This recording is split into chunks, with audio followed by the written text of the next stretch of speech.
Bangladesh journalist and also the executive president of Forum for Secular Bangladesh and trial of war criminal Shahryar Kabir urged the Bangladeshi government to ban the country's biggest Islamist party, Jamaat-e-Islami, and blamed the organization for the wartime atrocities committed during the 1971 Liberation War. We are asking government, you have to ban Jamaat-e-Islami for committing genocide, war crimes and crimes against humanity in 1971. You have to ban Jamaat-e-Islami for their involvement with Islamic militancy, as well as for killing the religious and ethnic minorities. Kabir also said that Jamaat-e-Islami as an organization should be tried in the International Crimes Tribunal.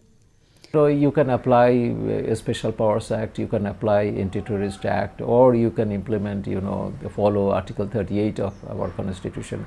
So there are many laws, as well as we have a tribunal, for the trial of the war crimes. International Crimes Tribunal is going on, and we have already asked to try Jamaat-e-Islami as an organization for committing genocide and crimes against humanity during the Liberation War.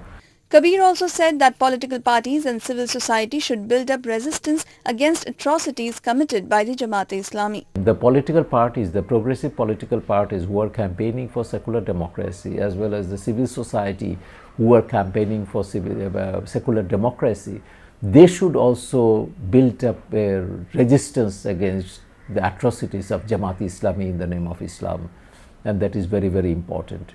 Jamaat, an Islamist ally of the Bangladesh Nationalist Party that opposed independence from Pakistan, denies accusations that some of its leaders committed murder, rape and torture during the conflict.